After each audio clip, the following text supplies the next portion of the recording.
Obrigado a Deus pela minha vida, pela missão de presidir o Brasil e pela oportunidade de restabelecer a verdade, o que é bom para todos nós.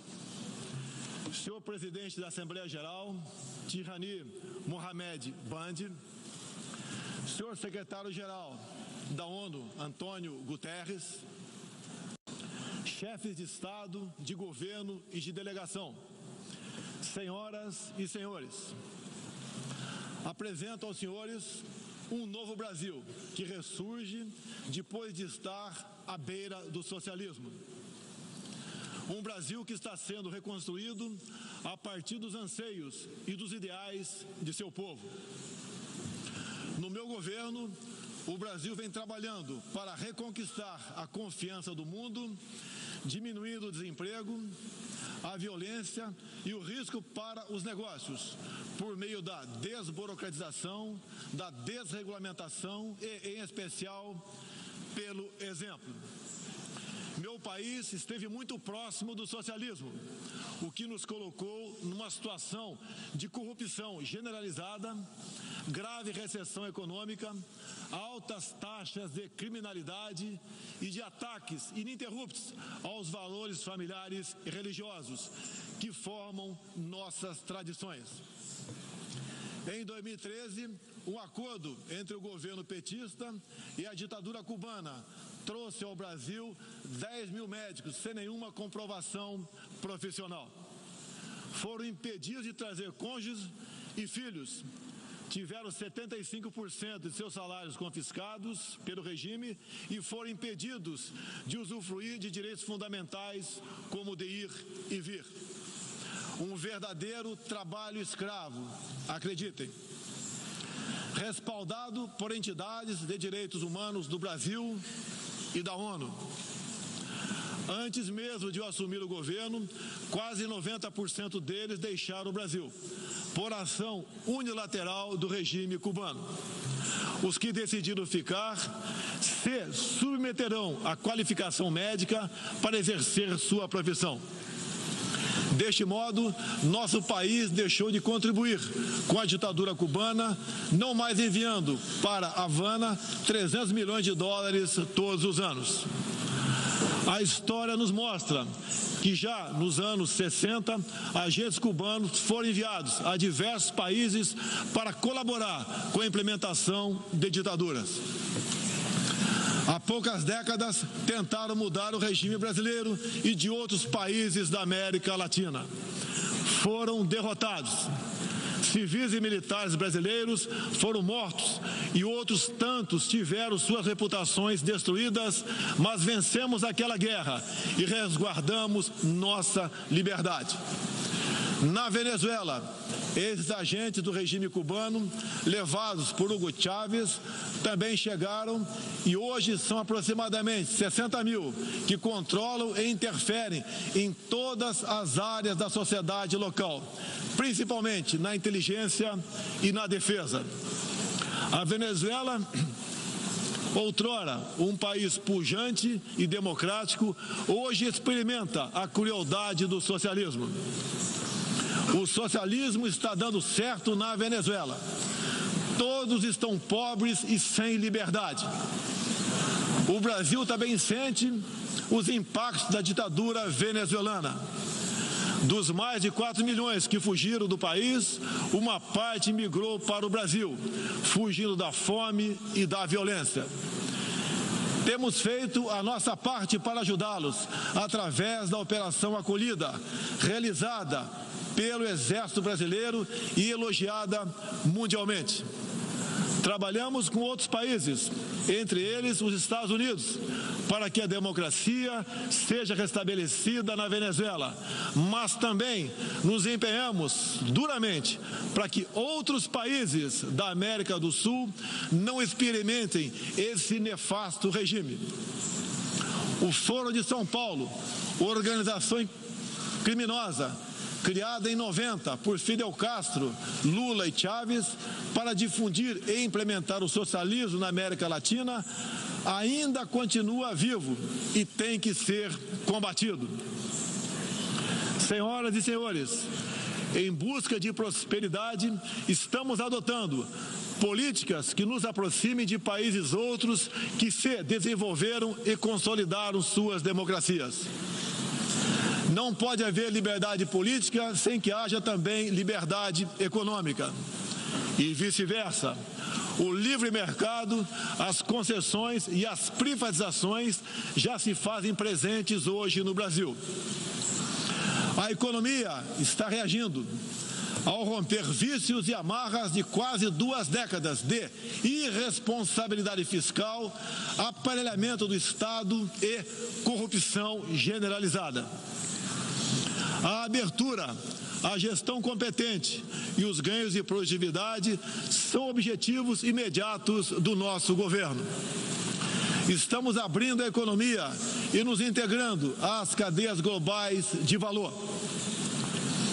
Em apenas 8 meses, concluímos os 2 maiores acordos comerciais da história do país, aqueles firmados entre o Mercosul e a União Europeia, e entre o Mercosul e a Área Europeia de Livre Comércio, o EFTA.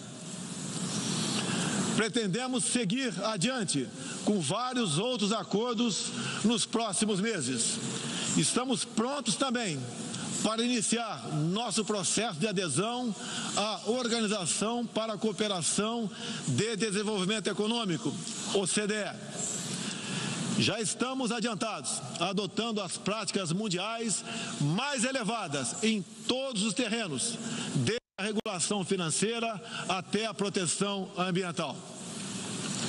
Senhorita Isani Calapalo, indígena aqui presente do Brasil. Agora vamos falar de Amazônia. Em primeiro lugar, meu governo tem o compromisso solene com a preservação do meio ambiente e do desenvolvimento sustentável em benefício do Brasil. O Brasil é um dos países mais ricos em biodiversidade e riquezas minerais. Nossa Amazônia é maior que toda a Europa Ocidental e permanece praticamente intocada. Prova de que somos um dos países que mais protege o meio ambiente. Nessa época do ano, o clima seco e os ventos favorecem queimadas espontâneas e também as criminosas. Vale ressaltar que existem queimadas praticadas por índios e populações locais, como parte de sua respectiva cultura e forma de sobrevivência. Problemas qualquer país os tem. Contudo, os ataques sensacionalistas que sofremos por grande parte da mídia internacional, devido aos focos de incêndio na Amazônia, despertaram nosso sentimento patriótico. É uma falácia dizer que a Amazônia é patrimônio da humanidade e um equívoco, como atestam os cientistas, afirmar que a Amazônia, a nossa floresta, é o pulmão do mundo.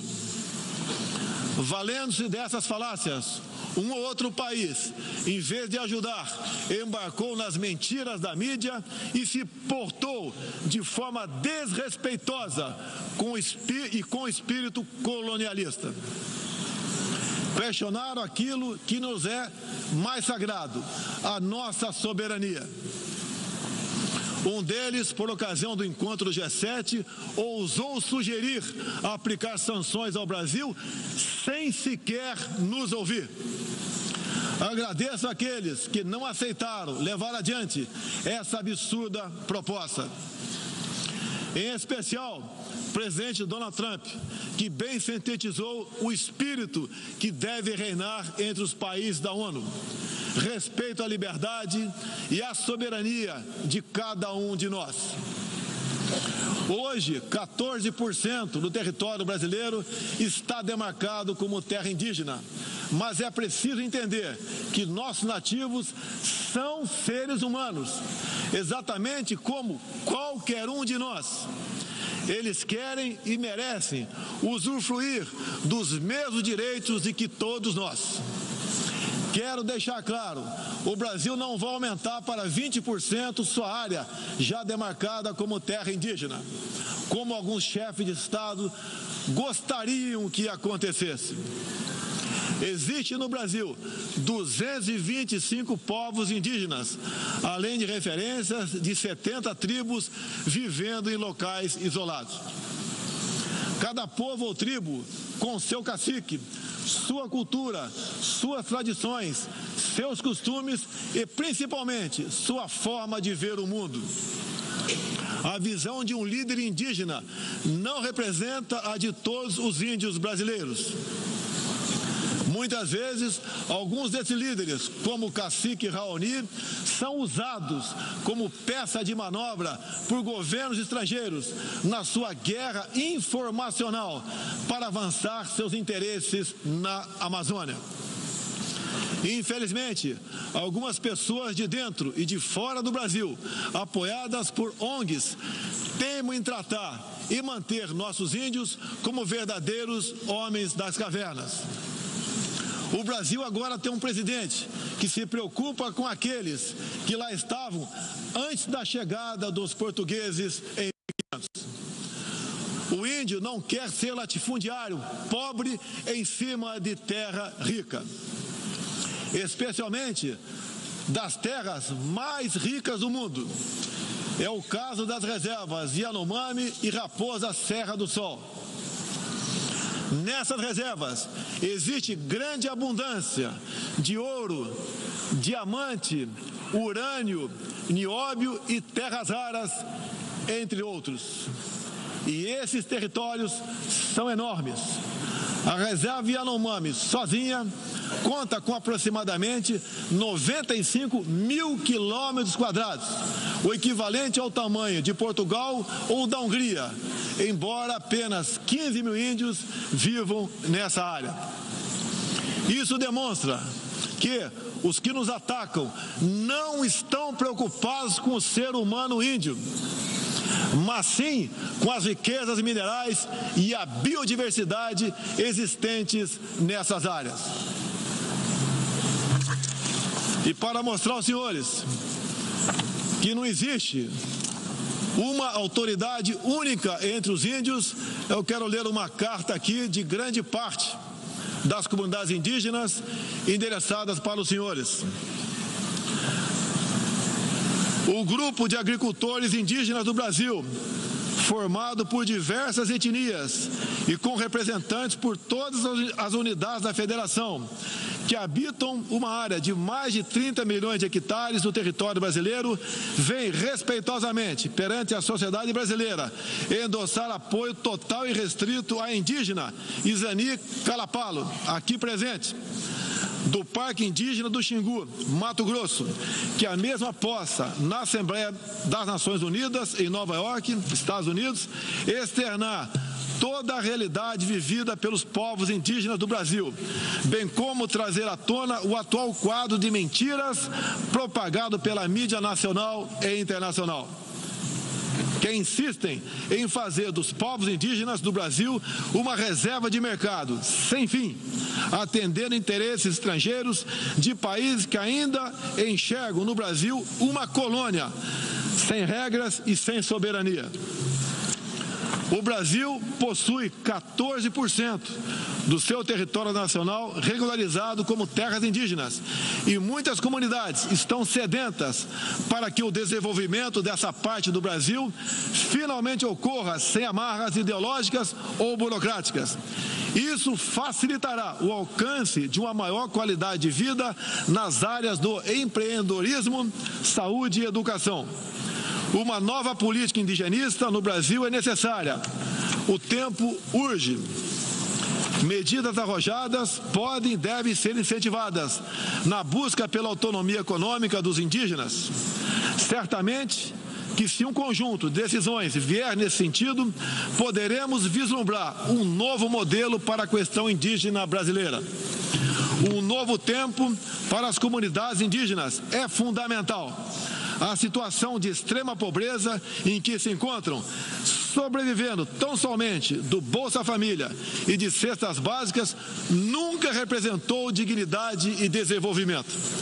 O ambientalismo radical e o indigenismo ultrapassado e fora de sintonia com o que querem os povos indígenas, representa o atraso, a marginalização e a completa ausência de cidadania. A realidade ora posta impõe que o mundo, na arena da Assembleia das Nações Unidas, possa conhecer nossos desejos e aspirações na voz da indígena Izani Kalapalo, que transmitirá o real quadro do meio ambiente e das comunidades indígenas brasileiras. Portanto, Izani Kalapalo goza de confiança e do prestígio da liderança indígena interessada em desenvolvimento, empoderamento e protagonismo, estando apta para representar as etnias relacionadas anexas, que são 52. Acabou o monopólio do senhor Raoni. A Organização das Nações Unidas teve papel fundamental na superação do colonialismo e não pode aceitar que essa mentalidade regresse a essas salas e corredores sob qualquer pretexto. Não podemos esquecer que o mundo necessita ser alimentado. A França e a Alemanha, por exemplo, usam mais de 50% de seus territórios para a agricultura. Já o Brasil usa apenas 8% de terras para a produção de alimentos. 61% do nosso território é preservado. Nossa política é de tolerância zero para com a criminalidade, aí incluídos os crimes ambientais. Quero reafirmar minha posição de que qualquer iniciativa de ajuda ou apoio à preservação da floresta amazônica ou de outros biomas deve ser tratado em pleno respeito à soberania brasileira. Também rechaçamos as tentativas de instrumentalizar a questão ambiental ou a política indigenista em prol de interesses políticos e econômicos externos, em especial os disfarçados de boas intenções. Estamos prontos para, em parcerias e agregando valor, aproveitar de forma sustentável todo o nosso potencial.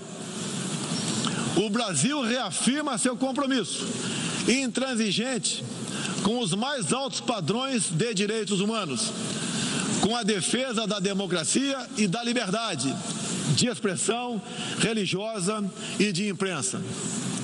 É um compromisso que caminha junto com o combate à corrupção e à criminalidade, demandas urgentes da sociedade brasileira.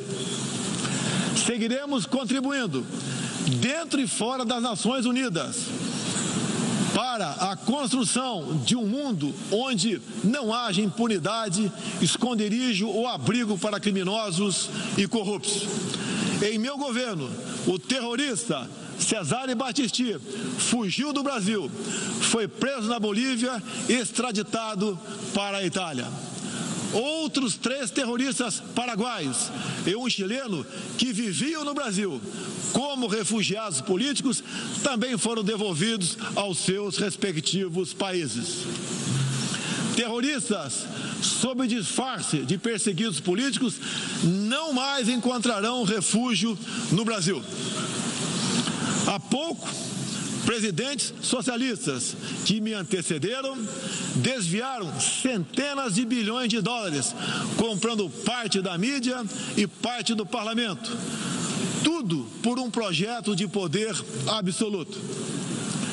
Foram julgados e punidos graças ao patriotismo, perseverança e coragem de um juiz que é símbolo no meu país, o doutor Sérgio Moro, nosso atual ministro da Justiça e Segurança Pública. Esses presidentes também transferiram boa parte desses recursos para outros países, com a finalidade de promover e implementar projetos semelhantes em toda a região. Essa fonte de recursos secou esses mesmos governantes vinham aqui todos os anos e faziam descompromissados discursos com temas que nunca atenderam aos reais interesses do Brasil, nem contribuíram para a estabilidade mundial. Mesmo assim, eram aplaudidos. Em meu país, tínhamos que fazer algo a respeito dos quase 70 mil homicídios e dos incontáveis crimes violentos que anualmente massacravam a população brasileira. A vida é o mais básico dos direitos humanos. Nossos policiais militares eram o alvo preferencial do crime. Só em 2017, cerca de 400 policiais militares foram cruelmente assassinados. Isso está mudando. Medidas foram tomadas e conseguimos reduzir em mais de 20% o número de homicídios nos 6 primeiros meses do meu governo. As apreensões de cocaína e outras drogas atingiram níveis recorde. Hoje o Brasil está mais seguro e ainda mais hospitaleiro. Acabamos de estender a isenção de vistos para países como Estados Unidos, Japão, Austrália e Canadá. E estamos estudando adotar medidas similares para a China e Índia, entre outros. Com mais segurança e com essas facilidades, queremos que todos possam conhecer o Brasil, em especial a nossa Amazônia, com toda a sua vastidão e beleza natural. Ela não está sendo devastada e nem consumida pelo fogo, como diz mentirosamente a mídia. Cada um de vocês pode comprovar o que estou falando agora. Não deixe de conhecer o Brasil. Ele é muito diferente daquele estampado em muitos jornais e televisões. A perseguição religiosa é um flagelo que devemos combater de forma incansável. Nos últimos anos, testemunhamos em diferentes regiões ataques covardes que vitimaram fiéis congregados em igrejas, sinagogas e mesquitas.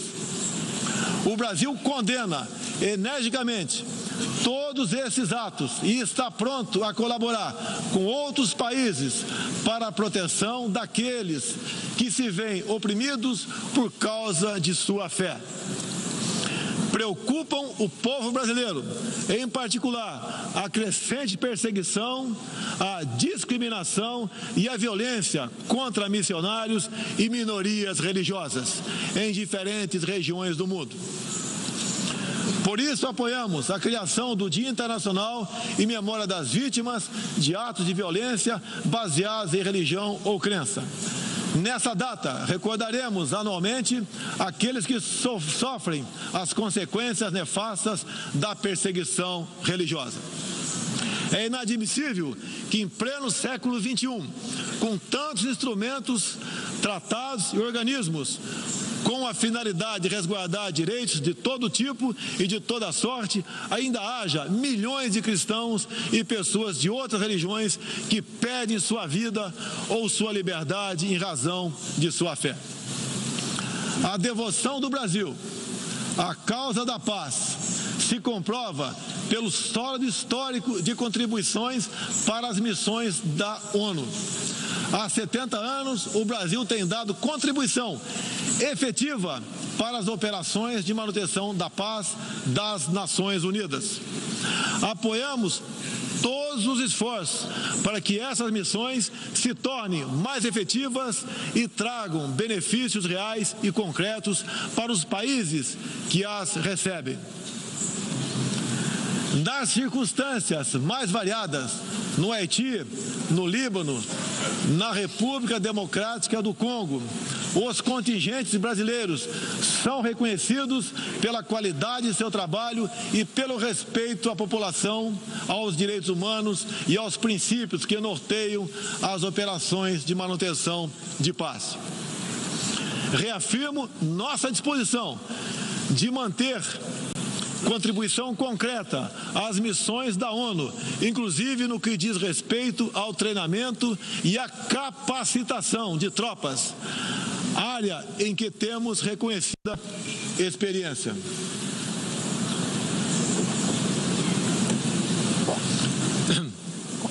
Ao longo deste ano, estabelecemos uma ampla agenda internacional com o intuito de resgatar o papel do Brasil no cenário mundial e retomar as relações com importantes parceiros.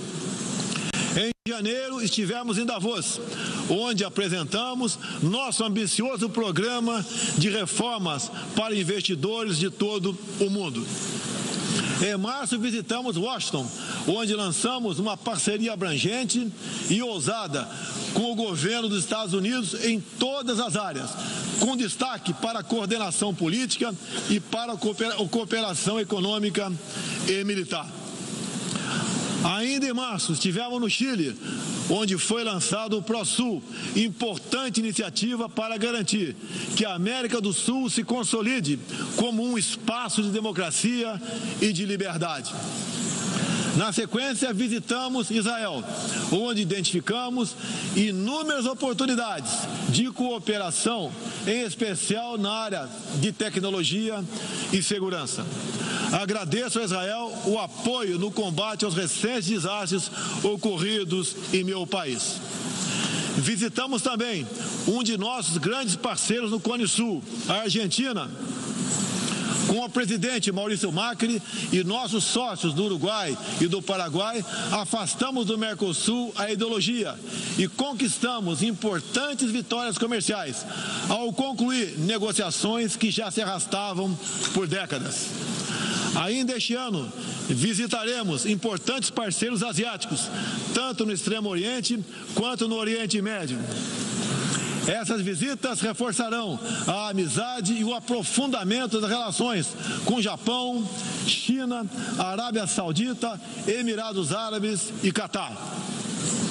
Pretendemos seguir o mesmo caminho com todo o mundo árabe e a Ásia. Também estamos ansiosos para visitar nossos parceiros e amigos na África, na Oceania e na Europa. Como os senhores podem ver, o Brasil é um país aberto ao mundo em busca de parcerias com todos os que tenham interesse em trabalhar pela prosperidade, pela paz e pela liberdade. Senhoras e senhores, o Brasil que represento é um país que está se reerguendo, revigorando parcerias e reconquistando sua confiança política e econômica. Estamos preparados para assumir as responsabilidades que nos cabem no sistema internacional. Durante as últimas décadas, nos deixamos seduzir, sem perceber, por sistemas ideológicos de pensamento que não buscavam a verdade, mas o poder absoluto. A ideologia se instalou no terreno da cultura, da educação e da mídia, dominando meios de comunicação, universidades e escolas. A ideologia invadiu nossos lares para investir contra a célula máter de qualquer sociedade saudável, a família. Tento ainda destruir a inocência de nossas crianças, pervertendo até mesmo a identidade mais básica e elementar, a biológica. O politicamente correto passou a dominar o debate público para expulsar a racionalidade e substituí-la pela manipulação, pela repetição de clichês e pelas palavras de ordem. A ideologia invadiu a própria alma humana, para dela expulsar Deus e a dignidade com que Ele nos revestiu. E, com esses métodos, essa ideologia sempre deixou um rastro de morte, ignorância e miséria por onde passou. Sou prova viva disso. Fui covardemente esfaqueado por um militante de esquerda e só sobrevivi por um milagre de Deus. Mais uma vez, agradeço a Deus pela minha vida. A ONU pode ajudar a derrotar o ambiente materialista e ideológico, que compromete alguns princípios básicos da dignidade humana. Essa organização foi criada para promover a paz entre nações soberanas e o progresso social com liberdade, conforme o preâmbulo de sua carta. Nas questões do clima, da democracia, dos direitos humanos, da igualdade de direitos e deveres entre homens e mulheres, e em tantas outras, tudo o que precisamos é isso: contemplar a verdade seguindo João 8,32. E conhecereis a verdade, e a verdade vos libertará. Todos os nossos instrumentos, nacionais e internacionais, devem estar direcionados, em última instância, para esse objetivo. Não estamos aqui para apagar nacionalidades e soberanias, em nome de um interesse global abstrato. Esta não é a organização do interesse global, é a Organização das Nações Unidas. Assim deve permanecer, com humildade e confiante no poder libertador da verdade. Estejam certos de que poderão contar com este novo Brasil que aqui apresento aos senhores e senhoras. Agradeço a todos pela graça e pela glória de Deus. Meu muito obrigado.